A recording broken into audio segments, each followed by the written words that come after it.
Սյունիքի խնածախն է գիշերվա ռմբակոծությունից հետո։ Գնդակոծության տակ է պահում գյուղը, քաղաքացիական բնակավայրը ու խաղաղությունից խոսում։ Հույսով է անում, մանևրում, թե կստորագրի աշխարհի աչքին թոզ փչում, խաղում խաղաղության անունով ու պայմանների շարքը շարում։ Գիշերը կրակել են Սյունիքի ուղղությամբ, ցերեկ Ադրբեջանի արտգործնախարարությունը համարում է, թե հիմա հետ կոնֆլիկտային շրջան է ու հնարավորություն կա պատմության արյունոտ էջերը շրջելու։ Հետո շարունակում է անընդհատ կրկնելով փչացած ձայնասկավառակի պես Ադրբեջանի նկատմամբ տարածքային պահանջները, որոնք առկա են Հայաստանի օրենսդրության մեջ, ներառյալ սահմանադրությունը եւ մի շարք օրենսդրական ակտեր, շարունակում են մնալ տարածաշրջանի կայուն ապագայի հիմնական խոչընդոտը։ Բաքուն վճռականորեն եւ անզիջում պահանջում է հրաժարվել Ադրբեջանի նկատմամբ Հայաստանի առկա տարածքային պահանջներից։ Հայաստանի երևակայական պահանջներից են խոսում ու իրենք պաշտոնական, ոչ պաշտոնական պահանջների ցանկ կազմում։ Սահմանադրության փոփոխությունից բացի հայտնի է, որ պաշտոնապես նաև պահանջում են լուծարել Մինսկի խումբը։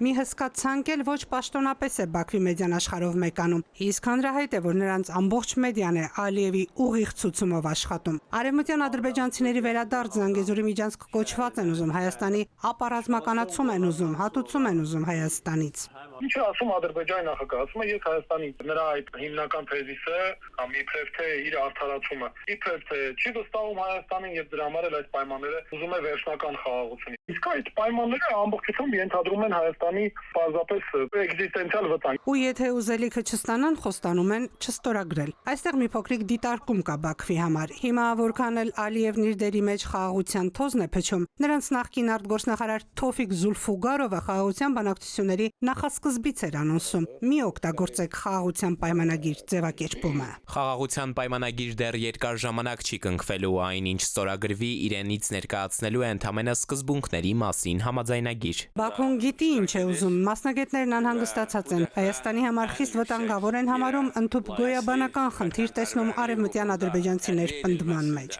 Եվ շեշտում են, որքան էլ հայկական կողմը պնդում է, թե այդ պայմանագրում միակողմանի զիջում չկա, ամբողջ համատեքստը փոխզիջումներով է, բայց փնտրում ու փոխզիջում չեն գտնում։ Նրանք ամբողջը միակողմանի արդեն ես իմ քանի հատ պահանջ եմ Հայաստանին ասել, որ Հայաստանը բավարարի։ Օրինակ, այսպես կոչված արևմտյան ադրբեջանցիների վերադարձ։ Էբա մենք օրինակ արցախցիների վերադարձ պահանջում ենք, կամ նրանք միակողմանի պահանջում են ապառազմականացում ու գրված զենքերի վերադարձ եւ այլն։ Մենք դա պահանջում ենք իրենցից, կամ այդ խաղաղության պայմանագիրը ծածկելու է այդ հարցերը։ Ասենք Արցախին վերաբերող բոլոր կազմակերպությունները փակել, այսպես կոչված ֆաշիզմի տակ չգիտես ինչ պահանջներ են կեղծիքներով բացարձակ մանիպուլյացիան առաջ տանելու մենք ունենք չունենք դրա մենք Ադրբեջանը թույլ կտա մենք իր հետ կնքվող պայմանագրի մեջ այդպես ինչ-որ կետեր նախատեսենք իհարկե չէ։ Ինչ է ի վերջո ներառում այդ փաստաթուղթը, ինչ է ամրագրում 17 կետով։ Պետք է հրապարակային դառնա, պնդում է մասնագետը։ Ժողովուրդը պիտի իմանա, դա փաստաթուղթ է հենց իր ճակատագրի վերաբերյալ։ Սիրան Շուրադյան,